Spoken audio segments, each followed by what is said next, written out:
This meeting is being recorded. Tech fans, it's time for Up with the White and Gold. I'm Jeremy York. He's GaTechJon Watts. Glorious time to be a Tech fan. You are not only ranked number 23, which I think is pretty accurate. I would say you guys are somewhere in that range. But big win, 35-12 over the Panthers of Georgia State.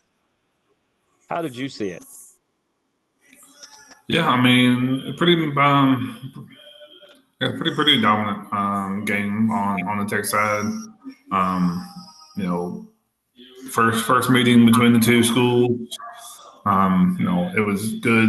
We've been kind of talking about for years that we should see some more interstate schools play each other. Which I know. I mean, it's not like you know Georgia versus Savannah State should happen, but I mean, this is good. It's Sure it has.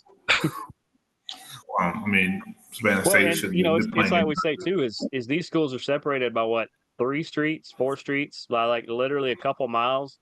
And Yep. I heard somebody on ESPN or something say these are the two closest Division I universities. I think it doesn't matter what division, but these are the two closest universities to each other anywhere in the country. So this is a rivalry that needs to happen, I would say, every year if they can figure it out. Yeah. I know we got initially a home and away series, so we do have another one scheduled coming up in a couple of years there at Georgia State. So, like you said, just kind of down the road. Um, no, I mean, even personally, when I was at Tech, I had to go take a test at Georgia State, and I could walk. I walked over there, so it was literally. I mean, I didn't have to go very Yeah. far. It's, I said things that close, you should, and with state over the last several years getting their football team going, getting better over the years. And definitely should be something that we can do. We've talked about it even on other levels that say here in Carrollton, where Carrollton used to play the Central. They're both in the same city. Literally, I mean, it's just a few streets over. They used Yeah. to play each other. We compete in band, but we don't do it in football anymore. But it's just one of the things. Like, if we're that close, you should compete against each other. And Um, actually, where those two teams are right now, Central and Carrollton, it'd be a really, really fun game to go to. yeah, yeah, both of them are doing pretty well right now. So it would be interesting to see how that would go. But yeah, back here in the college, definitely a good game. I definitely enjoyed games throughout. It was very good, thorough for Georgia Tech. Yeah, and I like what Dell McGee is doing. You know, like we said last week, I did cover Georgia State for 7 or 8 seasons. I forget because it started in the last couple of years they were in the dome, and then obviously when they took over the old Turner Field and it have made it a really cool stadium. It's worth going to just for the atmosphere. Same way Bobby Dodd is. It's just Bobby Dodd is more of you get that classic vintage feel to it, where Georgia State you kind of get this big stadium feel to it, kind of like seeing, concerts at different venues. But the thing that stood out to me is I was going to come on here and talk about how Georgia State started the former third string at Georgia Tech and how he did against his former team. And then that boy didn't see the field. Nope, Christian Velou, I believe is his name, came out and 19 for 34 for 210 and a touchdown. That ain't half bad. I will give him that. I don't know how many starts Christian Velou has had up until this point. He might even be a freshman. But the fact that he started in the opening game for Georgia State, tells you that Dell McGee will run Georgia State the way he wants to and not how everybody else has up until this point. Because any other year, and this is no knock on Coach Miles, who I got to know a little bit, or Coach Elliott, who I got to know a little better, they would have started the Georgia Tech transfer. Game one, I feel like that would more than likely be who they started. Nope. He is no wonder he's got a cool name and a cool haircut. Yep.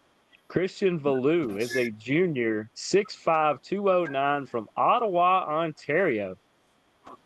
The Yeah. Senators, but hey, when you're from a hockey town, I gotta know, is he just not good at hockey or something? Because why is he playing football? This kid should be skating it up.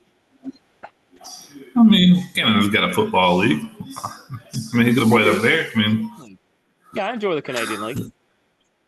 that's a whole different ball game up there. But yeah, I mean, you never know. I mean, like we have a punter from Ireland.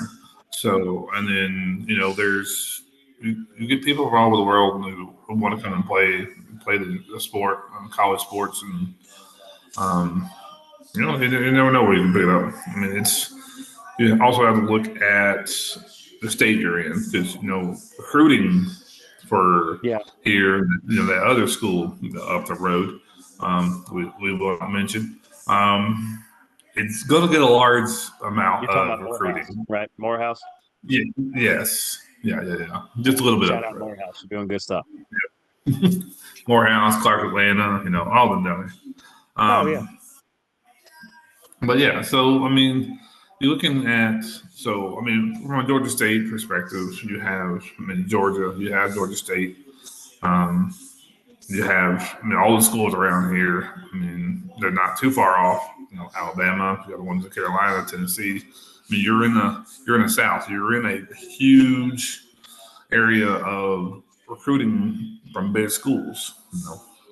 I mean, I hate it, but SEC. I mean, they're a very good conference, and they're going to get a lot of good players. So you have to understand what you can get, after kind of all that. So, it's not a bad thing for Georgia State to look at places that you're not going to think about, like Canada.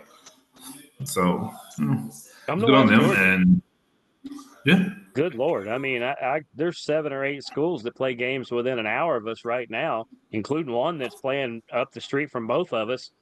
I mean, pick anybody you want. For some reason, nobody's recruiting out here, and yet, the team that's playing right now is back-to-back state champion. Yep. And in the school that I follow, I mean, their quarterback was recruited by a school all the way out in California. So,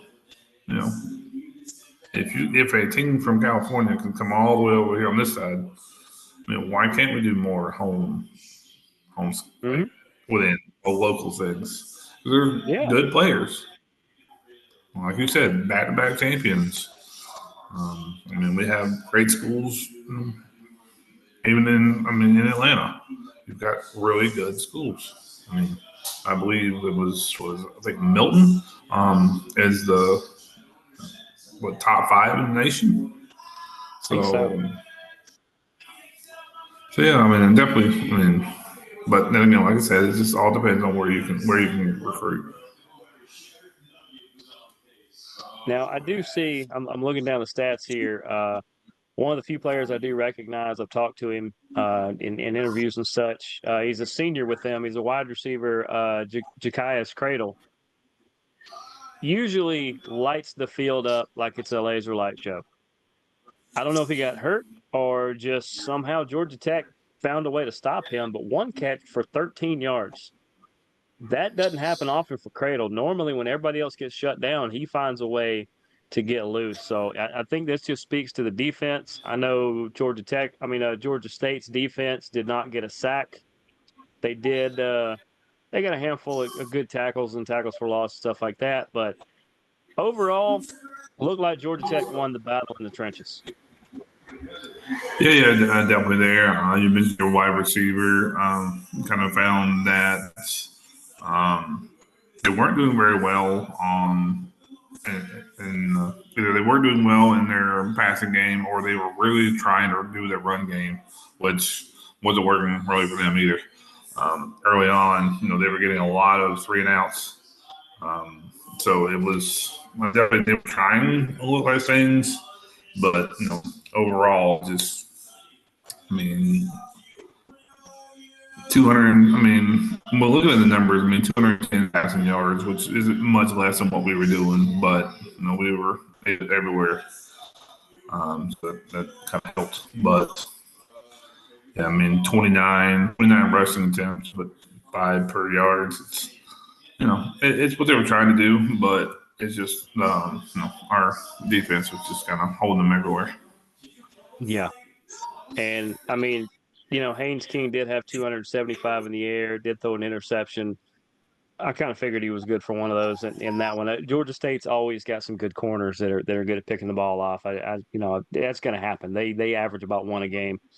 His 2 touchdowns and everything. But of his 275, almost half, 131 of those went to Malik Rutherford. I don't know if Dell McGee got to right before the post game press conference, if he walked in and maybe looked at his defensive backs and said, "Man, I appreciate that interception, but did somebody forget Malik Rutherford's on the field because 7 catches, 131, and a touchdown, including a 52-yard reception? You just can't have that in college football. You usually lose." Yep. Yeah, I mean, 7 receptions for 131 yards and then that touchdown. I mean, it's definitely something. Like I said, can't let that happen. The opponent can't let that happen. But I mean, it definitely is good for us. Helped us out. I mean, pretty strong on what we were doing, and we found that it was working and continue to work. It was like if you're not gonna stop him, let's keep going. So I mean, I'm pretty good there. So yeah, definitely a good game for him. And I know we kind of I mentioned a little bit on the post game that our buddy, not our buddy, I don't know, maybe your buddy or somebody's buddy, Seamus, kind of appears out of nowhere and thanks him. And so, I mean, it was really good. He's a good kid. They were doing the post game interview, and he's got the blacks right here, and he's got his mom's name written in his thing. So definitely a good kid either way, on and off the field. So it's a good asset for Tech, and it showed. I mean, Seamus has become like almost an official. He's kind of an unofficial member of this team because, I mean, he makes the pick over in Ireland. He's the only one to do it, and so they follow up and they go back and forth on Twitter a little bit, or X, whatever you want to call it. I'm going with Twitter. I think Elon's gonna change it back to Twitter soon. But they go back and forth a little bit, and then Seamus shows up and he's driving the Rambling Wreck and he's having a good time down there. And I think Seamus is kind of an unofficial member, and which to use his tagline right now, Georgia Tech is having banger after banger after banger after banger. I mean, they're 2-0. They got the matchup we're going to talk about in a minute with Syracuse. This team is rolling. Almost a throwback maybe to what our high school days, the last time they rolled like this. Yeah. It's been a little while. I mean, what we've seen prior to with previous coach who was kind of brought in to try to lead us out of the previous eras that we're having, and things just weren't working. Now I brought in a coach who was a former player for Tech. He embodied thing around here, and even listening to some of the interviews about him, like he puts in hard work. He understands the kids. He knows what needs to be done, and it's working really well. Also, kind of need to correct you there a little bit. The car's name is the Wreck. The students are the Rambling Wreck. But hey, I was one of them once. Hey, who's in the stadium right now? Okay. Not me. I haven't been there in a long time. But yeah, definitely working out. It's that good morale. 2-0 for the first time since 2016. So it's going good right now. So looking forward to how the rest of the season is going to roll out. Yeah. Any extra or parting words on the win? I mean, like I said, it's good to we finally get some games against the other schools in the state. Hopefully, like we've said, we can look at future matchups with Georgia State and even some of maybe the other ones that are coming up, especially like a Kennesaw State game since their coach is a former Georgia Tech coach, and that would be an interesting matchup. Can't I remember if that's know. on the books yet, but I feel like that's coming somewhere soon.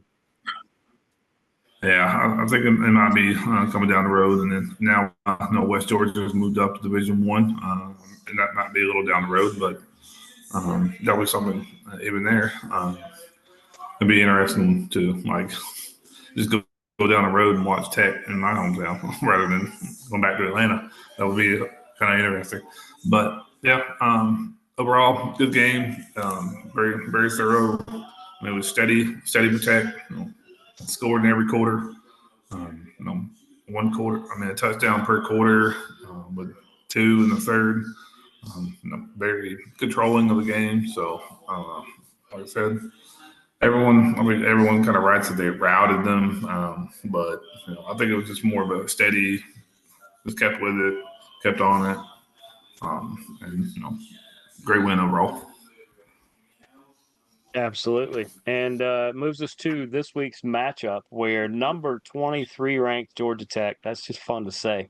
I got to give it that. Not because we're just on the show. That's fun to say. That's a couple years ago. I didn't know if there would be numbers beside them or not for a while. It's been a And if minute. it was, it It's was been going to a be a minute. negative number like the point spread maybe or something. But number 23 Georgia Tech is going to go up to New York to face those Orange Men of Syracuse, who are 1-0. They are penciled in as kind of a dark horse to win the ACC. I think you can't forget about Georgia Tech either. I think they've entered that dark horse race.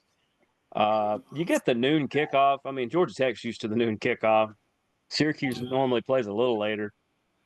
ACC Network, the thing that I like, Tech is a 3-point favorite on the road, which means if this was played behind me here in this stadium, that they would be a 6-point favorite just for being at home. So everybody's kind of looking. It's not just because they have numbers next to them, because Syracuse, I would say, is equally as good and as big a charge right now as Georgia Tech is. And yet Tech's given the nod by Vegas. So I think that they're finally getting recognized for what they're doing.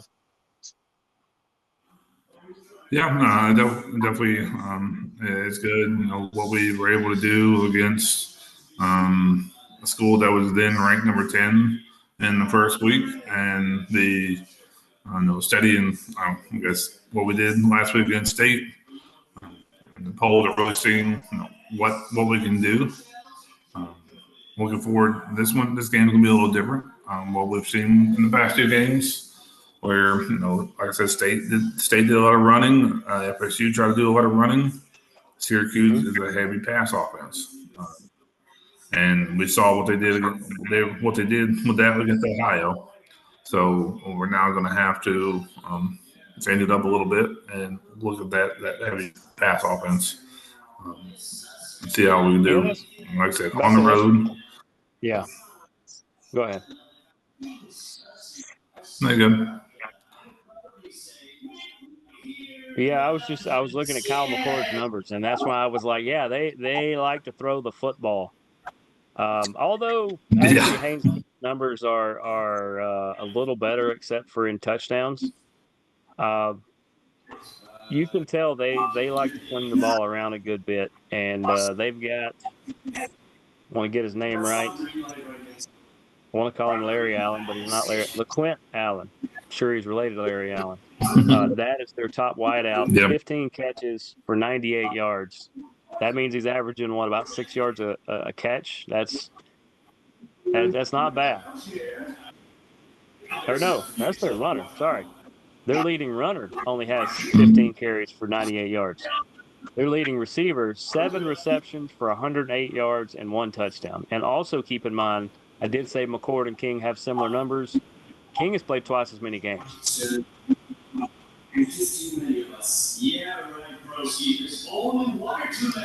Yeah, I think kind of the difference you're saying there is, Syracuse, like we said, it is a heavy passing offense, and they do use that as their scoring. Whereas we do our heavy passes, but we use it to set up the run game for our touchdowns. So we'll see a little bit more when we get down the field, and then kind of bomb it down a little bit. Like we saw in the game before, where we had a 52 yard to get down there. But we do a lot more of that. Get down the field and then smash it in there. Where they want to be a little bit more that high flying kind of offense. And that's kind of what you expect from a team from the South or a team in the New York area, that they want to see a little bit more high flying. And so that makes sense. Just as long as it's not 28-3 at halftime, I think we should be okay with a New England-based team and a Georgia-based team. I think we should be okay. Love you guys, Falcons fans. Please tune in later this week to that show because it doesn't, from the looks of it. Yeah, I don't know if they're going to play this game tonight in Kansas City. It is raining so hard. I'm watching. Fun fact I saw here in previewing this game. I think we got about 10 minutes left. But in Georgia Tech's last 5 games, here's what's happened in their last 5 games. Just this past weekend, they won 35-12 over Georgia State. They beat FSU 24-21. We know that. To end the year last year, I believe this was the bowl game, they beat UCF 30-17. They lost 31-23 to UGA in a game we thought they could have won. They had a chance. They only lost 8. But the game before UGA, they beat the Syracuse Orangemen 31-22 last year. So they're actually 4 of their last 5, but they beat Syracuse. So it can be done. I would say this year's team is loads better than last year, and last year wasn't that bad. So I like their chances because Syracuse played a lot last year, probably like they do this year. And I just found it just a really good stat that in the last 5 games, not only are they 4 of their last 5 in wins, but they beat Syracuse 5 games ago. Yeah.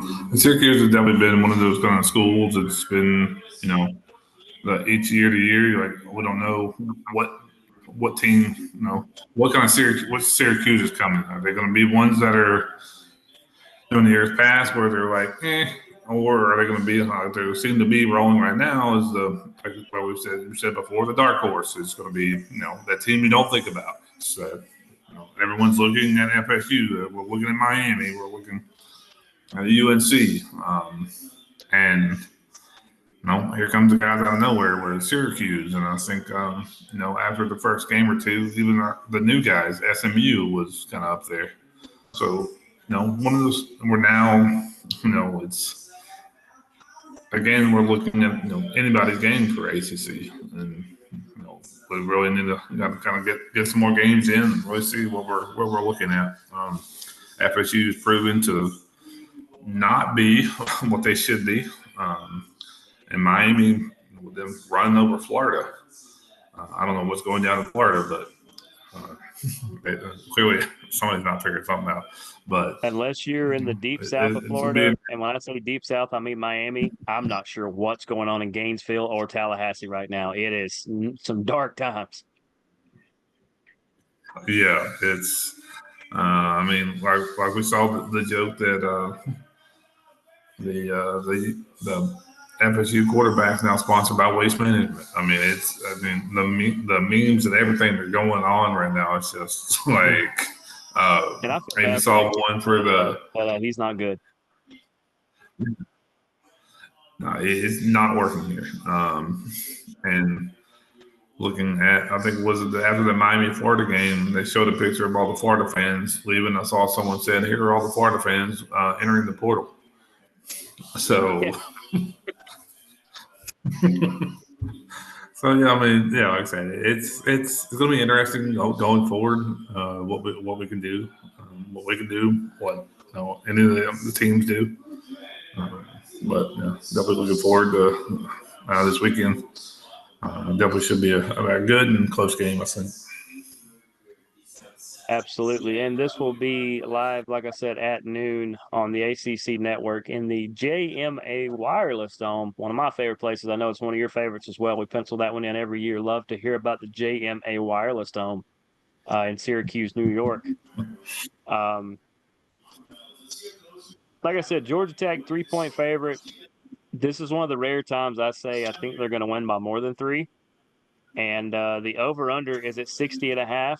And this is one of the many times I'm going to tell you to take the under. These two teams are not going to combine for 60 points. It's going to be somewhere in the 50s between the two of them. Probably not 31, probably 27-20, something close to that would be my guess. And I think Tech does win this. And like I said, I think they win by more than 3. It's just these teams aren't hitting 60 points. I'll go maybe something like a 28-24, 4 touchdown versus a 3 touchdown field goal kind of score. Yeah. And that's where I kind of see it. You beat the 3, but you're not gonna see a high scoring game. No, because I think these teams match up really well. I think Georgia Tech's defense is really good at pass defense. I think that's one of their big strengths. And against this pass attack for Syracuse, you're going to see the A squad versus the A squad. And then for Georgia Tech, we know the run game can be kind of good, and Syracuse is kind of good at stopping the run. So I think it's just like for like matchups here. So you're going to get a good battle. And Tech fans, you may be sweating this one out the whole way through. Which, I mean, it's fine. We're kind of used to being on the edge of our seats over the last several years, so we're no stranger to that kind of game. It's that, oh my goodness, what? Oh my goodness, what's he doing now? Okay, so yeah, I mean that's fine. You can't steamroll everybody. So you can take that for the end of the year. I mean, unless you're, like I said before, Savannah State, but unless whoever's playing Savannah State is a steamroller.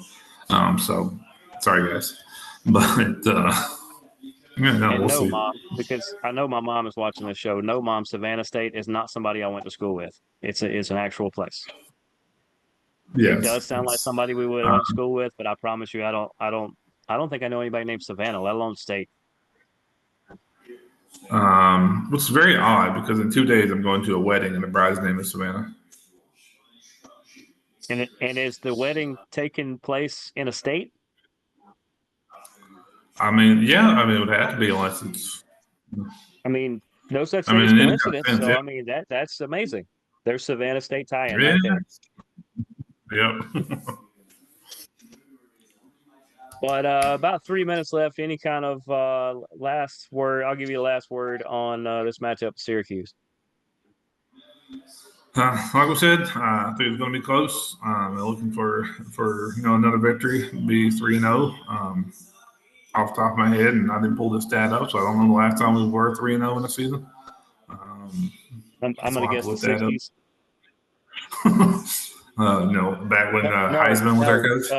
That's when the last time you won a national title, probably 1990. That's it. Yeah, I knew it was like 80s or 90s. I couldn't remember the year. Yeah, it was 1990. It was back when technically we shared it, but they gave it to us. One poll has us. One poll had it was Colorado back then. But yeah. So I say it's gonna be good.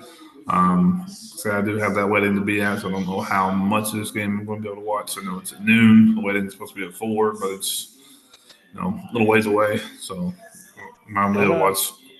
That sounds like good timing to me. This thing will be over about 3:40, so you should be good. Yeah, I'm gonna watch it on the way. It's Rockmart, so I'll probably have to drive. So we'll see. I would give a shout out right now. She's probably listening. I don't know. She already came in here. It was like, "You done your thing?" Well, yeah. She's like, "Ugh," and walks away. But look good. And I know we didn't say it, but want to send kind of a hearts and prayers out to Appalachian High School. Yep. Rough day yesterday, so Yep. Out won't there on give any Landry Jordan. more. Yep. So hearts out to them. Rough thing we're going through, but otherwise, yeah, I think should be a good game Saturday. Yeah, I think it should. And Tech fans, I think you should really be excited right now. No, don't get too excited, but at the same time, be excited because this is the best your team has looked in a long time. Which is just truth. It's not a shot or anything like that. So, other than that, I think that does it for this episode of Up with the White and Gold. He's GaTechJon Watts. I'm Jeremy the Impact York. We will see you guys next time. Deuces, gooses.